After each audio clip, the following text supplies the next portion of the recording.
दोस्तों हिंदी में एक वर्ड होता है गूदा। गूदे का मतलब होता है, अगर आप लिटरल मीनिंग देखेंगे तो उसका मतलब होता है पल्प जो होता है ना फ्रूट के अंदर, मतलब कोई भी फल होता है उसके अंदर जो पल्प होता है, जो एक बहुत मतलब फ्लैशी पार्ट होता है जिसमें मतलब मेन जो रस होता है सारा वो फ्रूट के अंदर, उसको गूदा कहते हैं। गूदे को यूजुअली यूज़ किया जाता है loosely in terms of saying कि भाई दम, जैसे होता है ना कि इस बंदे के अंदर गूदा है, दम है ये कोई चीज़ करने का। तो फ्लैश होता है अंदर, मतलब होता है ना, जान होती है अंदर किसी चीज़ के लिए करने की। और कभी कभी आपको अगर बड़ी बड़ी चीज़ें अचीव करनी है लाइफ में तो आपको गूदा दिखाना पड़ता है उन सिचुएशंस में।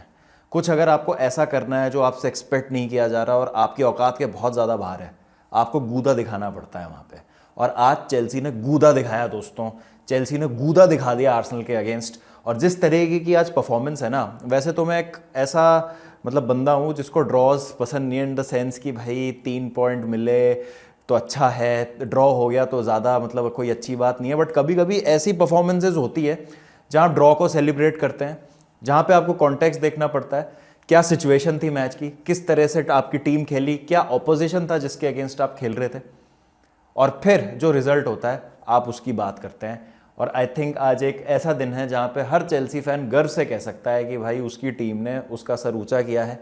एक कहते हैं ना, playing for the badge, playing for the club, leaving it all out there, मतलब हर एक बंदा जो आज खेल रहा था उसने कुछ नहीं छोड़ा अपने अंदर, सब कुछ क्लब के लिए, मतलब स्वेट ब्लड सब कुछ दाव पे लगा दिया। और आज ये एक वेल अर्नड पॉइंट हमने हासिल किया है। 1-1 से ड्रॉ हो गया है चेल्सी और आर्सेनल का ये मैच। और क्या बोलूँ, मतलब मैं बहुत ज़्यादा खुश हूँ दोस्तों इस परफॉर्मेंस से। अब लोग कहेंगे कि नहीं यार एक ही पॉइंट मिला है, स्मॉल क्लब मेंटालिटी है तुम्हारी, ड्रॉ को क्या सेलिब्रेट कर रहे हो, उस पर भी मैं आऊँगा towards the end of the video. But मैं आपसे ये बात आज शेयर करना चाहता हूँ कि इस एक पॉइंट की अहमियत इतनी क्यों है। क्योंकि परफॉर्मेंस दोस्तों, जो आज परफॉर्मेंस दी है ना चेल्सी ने, रेड कार्ड मिल गया। और रेड कार्ड ना किसी ऐसे वैसे प्लेयर को नहीं मिला है कि मान लीजिए जाओ पेड्रो को मिल गया हो रेड कार्ड, पेड्रो नेटो को मिल गया हो रेड कार्ड, चालोबा को मिल गया हो रेड कार्ड, ब्राइटन वाले मैच में भी उनको मिला था। ये रेड कार्ड मिला था मोइसेस काइसेडो को। मोइसेस काइसेडो मेरे हिसाब से हमारे बेस्ट प्लेयर हैं इस सीज़न। मोइसेस काइसेडो की हमने शायद इतनी ज़्यादा तारीफ कर दी अभी तक कि उनको बेचारे को नज़र लग गई। एक ऐसा टैकल जो गेम है काइसेडो को, एक गोज हार्ड, ओवर जेलिस होते हैं, he wants to win everything जो उनके रडार में होती है। मिस टाइम हो गया एक टैकल, ज़्यादा मैं ब्लेम नहीं करूंगा काइसेडो को उस टैकल के लिए, अननेसेसरी था, आई कंप्लीटली एग्री। बट ठीक है, मतलब अगर किसी बंदे का वो गेम है तो आप नहीं एक्सपेक्ट कर सकते कि वो हर टैकल ऐसे नेल करेगा, कभी ना कभी ऐसी गलतियां होंगी। आज गलती हुई, बड़ा मैच था, I agree. Caicedo will learn from it, young player हैं, वापसी करेंगे। लेकिन जब 35वें मिनट में आपके बेस्ट प्लेयर को, बेस्ट डिफेंसिव मिडफील्डर आर्ग्यूबली हम लीग में बात करते हैं, उनको रेड कार्ड मिल जाता है, तो कितनी ज़्यादा आपके लिए दिक्कतें बढ़ सकती हैं, उसका हमको सबको अंदेशा था कि भाई आर्सेनल के अगेंस्ट आप खेल रहे हैं। आर्सेनल, मैंने पिछले वीडियो में ही कहा था कि they are the best team in Europe. भाई जिस तरीके से वो खेल रहे हैं, चैंपियंस लीग में अभी टॉप पर हैं वो टेबल के। आई थिंक सिर्फ 1 या 2 गोल उन्होंने कंसीड किए हैं चैंपियंस लीग कैंपेन की आप बात करें, पूरे सीजन में इतने कम गोल्स कंसीड किए आर्सेनल ने शॉट ऑन टारगेट भी कंसीड नहीं किए कुछ मैचेस में। तो एक ऐसी वेल ऑयल मशीनरी जो फ्लो में चल रही है, if they go through the motions they will win 9 games out of 10। और रेड कार्ड आपको मिल गया है, हाई फ्लाई कर रही है ये टीम, और उसके बाद आप एक ड्रॉ निकाल लेते हैं। और ऐसी सिचुएशन थी एक मैच में जहां पर आप लीड कर रहे थे, तो आई थिंक इससे बढ़िया कोई बात हो नहीं सकती। दोस्तों मुझे ऐसा लगता है, देखिए मैं इफ बट्स एंड मेबीज में मानता नहीं हूँ इस चीज़ को। जैसे बार्सिलोना वाले मैच में भी बहुत बातें थी कि अगर अराओ को रेड कार्ड नहीं मिलता तो शायद वो मैच कुछ और हो सकता था, फेरान टोरेस अगर वो अपना चांस ले लेते तो मैच का रुख कुछ और हो सकता था। मोमेंट्स थे उस गेम में, आई वुड नॉट लाई कि भाई बारसा के पास कोई मोमेंट नहीं थे, हेयर एंड देयर मोमेंट्स थे, बट ओवरऑल चेल्सी ने ना बुरी तरीके से डोमिनेट किया था। तो वो एविडेंस पे मैं ये कह सकता हूँ कि अगर टोरेस ने शायद वो गोल भी मार दिया होता और अराओ को रेड कार्ड भी नहीं मिला होता, आई स्टिल बिलीव कि चेल्सी ने उस मैच को जीतती नहीं तो ड्रॉ तो कराती मिनिमम। मतलब I think Chelsea were so good in that game.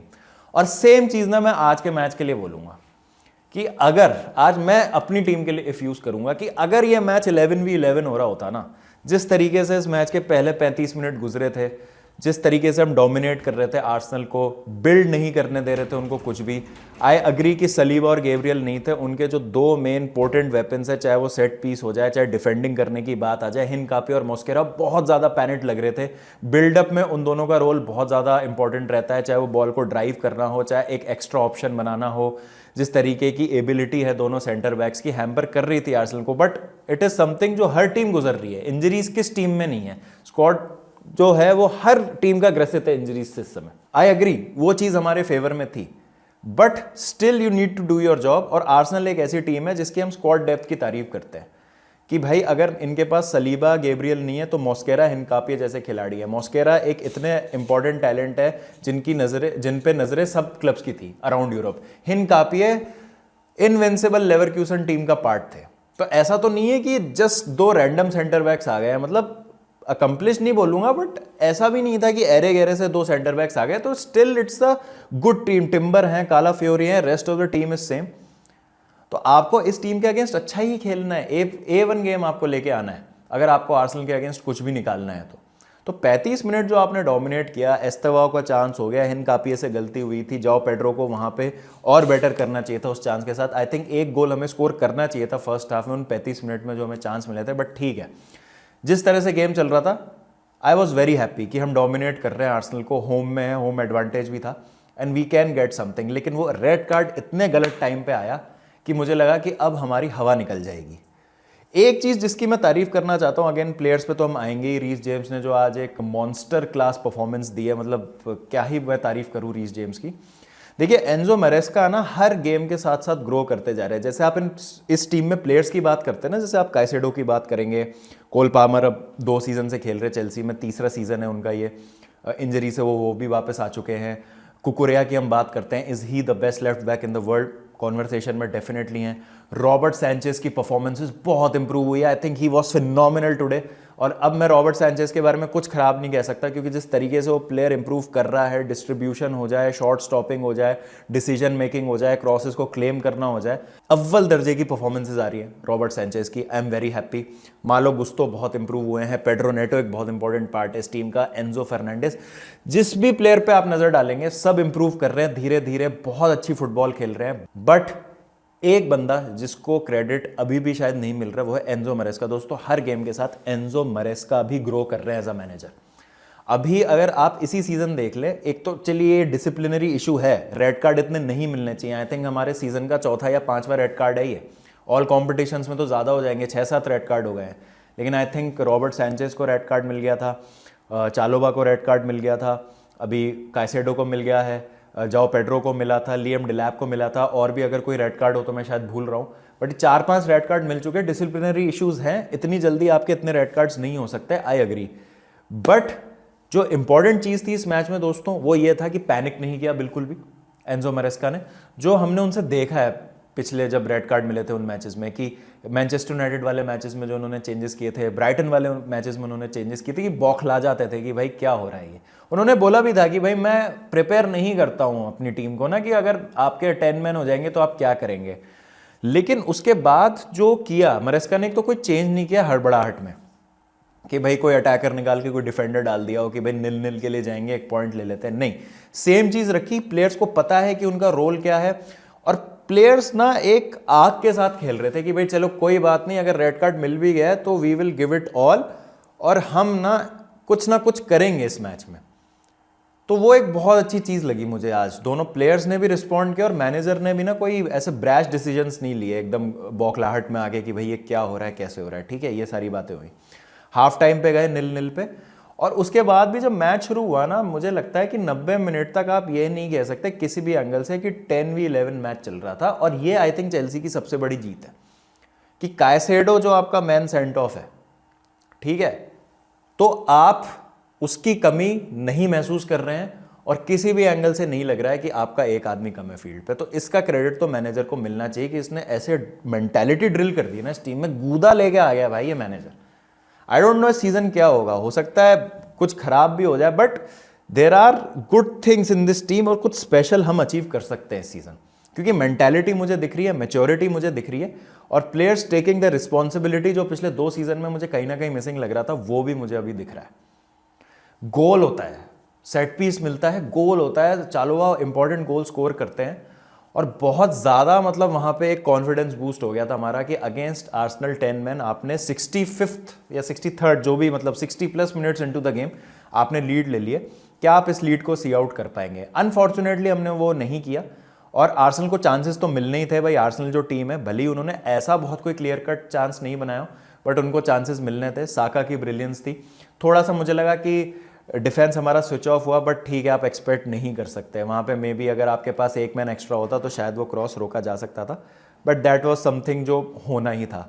But उसके अलावा जब चांसेस मिले आर्सेनल को, और players were up to it. Robert Sanchez ने जो सेव किए, ब्रिलियंट अगेन। रॉबर्ट सैंचेज की मैं तारीफ जितनी करूं उतनी कम।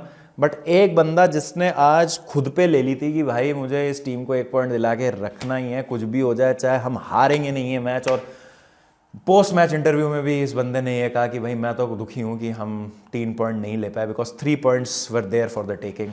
रीस जेम्स दोस्तों, कैप्टन भाई, व्हाट अ परफॉर्मेंस भाई रीस जेम्स भाई, मतलब मज़ा आ गया जो रीस जेम्स ने आज किया है। चाहे बॉल जीतने की बात हो, चाहे उसको डिस्ट्रीब्यूट करने की बात हो, एक असिस्ट भी आया जो डिलीवरी थी चालोबा के लिए कॉर्नर पे, रीस जेम्स की ही थी वो। भाई जो भी आप बोले, जिस भी तरीके से आप बोले, रीस जेम्स एक वर्ल्ड क्लास प्लेयर है। रीस जेम्स जब फिट रहते हैं आई थिंक शायद उनसे बहुत ही कम ऐसे प्लेयर्स होंगे जो उनसे बेहतर होंगे उनकी पोजीशन में। वो राइट बैक भी खेल सकते हैं, मिडफील्ड में भी खेल सकते हैं। मिडफील्ड में जो मरेस्का खिला रहे हैं उनको एक अलग ही डायमेंशन उन्होंने अनलॉक कर दी है रीस जेम्स की।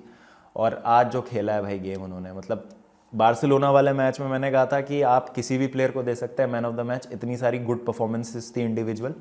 बट आज रीस जेम्स ने एक तरफा आई बिलीव गेम को चलाया है और ऐसा लगने ही नहीं दिया किसी भी पॉइंट पे कि हम 1 मैन डाउन थे। Wesley Fofana, oh my God भाई, मतलब मैं सही बता रहा हूँ कि अगर ये बंदा फिट रह जाए तो ये ना केवल अच्छा खुद खेलेगा, टीम की डिफेंसिव लाइन सॉलिड होती है, बट इस डिफेंडर के साथ जो खेलता है ना, चाहे वो चालोबा खेले टोसन खेले, उनका गेम अपने आप सुधर जाता है। आप मुझे बताइए कि फोफाना के साथ जब जब चालोबा ने खेला, कौन से गेम में आपको लगा है कि चालोबा ने गलतियां की हैं?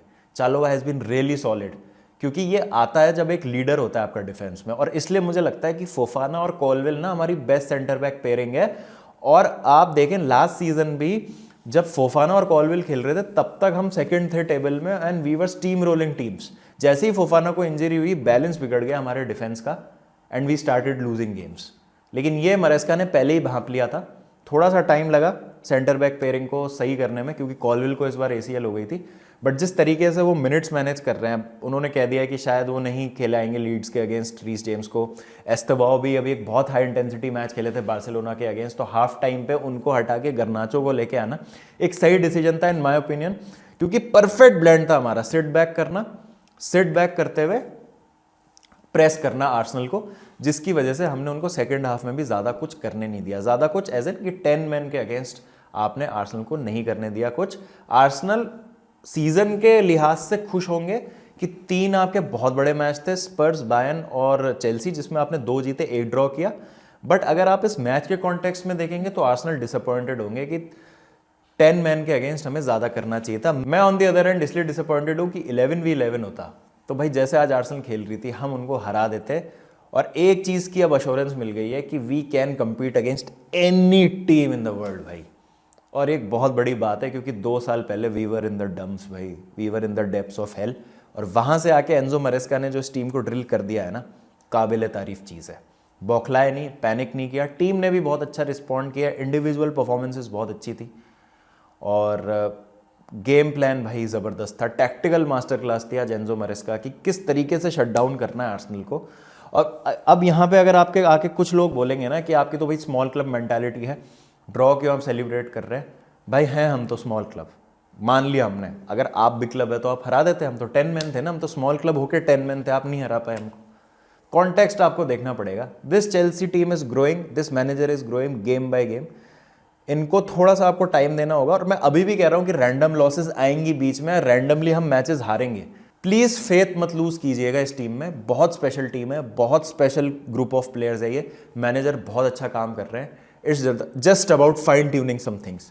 जो हो गया एक बार तो वील बी वेरी गुड भाई, बहुत अच्छी अच्छी टीम्स को अच्छे अच्छे मैचेस देंगे हम, और क्या पता कुछ बड़ा जीत भी जाए सीजन। तो आपकी क्या राय है, please do let me know in the comment section what do you think about the game. I am very proud of the performance, 1 point valiantly earn. I think मैं वीडियो का टाइटल भी यही रखता हूँ, Chelsea earn a valiant point. तो बताइएगा आपकी क्या राय है। बाकी एक मेरी रिक्वेस्ट है हाथ जोड़ के आप लोगों से, जो भी मतलब व्यूअर्स आ गए हैं एंड तक, अगर वीडियो पे आप देख रहे हैं, तो मैं कुछ कमेंट्स पढ़ रहा था जहाँ पे लोग कह रहे थे कि फील नहीं आ रही है, पुराना सेटअप बहुत अच्छा था और कनेक्शन महसूस नहीं हो रहा है। तो मैं आप लोगों से दोस्तों यही रिक्वेस्ट करूँगा कि प्लीज़ मुझे मौका दीजिए एक, ये मैं कुछ स्पेशल करने की, मैं नहीं, हम लोग स्पेशल करने की कुछ कोशिश कर रहे हैं। 6-7 लोगों की टीम लगी हुई है round the clock. I know, मैं भी एक व्यूअर हूँ, कभी कभी अगर कोई सेटिंग चेंज होती है, कुछ एनवायरनमेंट चेंज होता है, मुझे भी अटपटा लगता है। तो मैं आपसे अग्री करता हूँ उस पॉइंट पे कि कुछ चीज़ें जब चेंज होती हैं तो मे बी वो आपको अटपटी लग सकती है, बट ट्रस्ट मी दोस्तों, आप अगर थोड़ा सा मुझे सपोर्ट करेंगे तो आई प्रॉमिस यू कि I won't let you down. कुछ बहुत ही एक्साइटिंग आपके लिए कंटेंट आएगा and this is something that I always wanted to do, कि मैं हमेशा से चाहता था कि एक प्रॉपर मैं पॉडकास्ट सेटिंग में अपना एक शो बनाऊं and now that we have started it, तो प्लीज़ मैं बस रिक्वेस्ट करूंगा कि आप थोड़ा सा सपोर्ट कर दीजिए। पुराने सेटअप में भी हम बनाएंगे ही, क्योंकि अभी देखिए मैं दिल्ली में हूँ, मैं जब जयपुर जाऊँगा हो सकता है वहाँ कोई मैच हो जब मैं जयपुर में हूँ, पुराने सेटअप से भी हम करेंगे। मैं आपकी बात में मानूंगा, बट मुझे आपका सपोर्ट चाहिए दोस्तों। जो हम ये नया वेंचर कर रहे हैं ना, आपके सपोर्ट के बिना मुमकिन नहीं हो पाएगा। तो बस मैं रिक्वेस्ट कर रहा हूँ कि प्लीज़ मुझे एक मौका दे दीजिए, मैं डिसअपॉइंट नहीं करूँगा आपको। तो आपकी जो भी राय हो please do let me know in the comment section. जो भी पॉजिटिव फीडबैक है प्लीज़ दीजिएगा। अभी ये भी थोड़ा सा आप कह सकते हैं कि एक टेम्प्रेरी सेटअप ही है, इसको भी मैं और परमानेंट करके अच्छे से इसके ऑडियो वगैरह करके और आपके लिए जो है करूँगा स्ट्रीमलाइन चीज़ें। अभी क्योंकि हमने शुरू किया है तो I am still figuring out stuff, but rest assured अच्छा कंटेंट बनाएंगे दोस्तों, मौका दीजिए बस एक। चलिए दोस्तों, मिलता हूं आपसे, ध्यान रखिए अपना, प्लीज़ लाइक कर दीजिए, हाइप कर दीजिए वीडियो को, सब्सक्राइब कर दीजिए चैनल को। I will see you soon, till then take care and don't forget to keep the blue flag flying.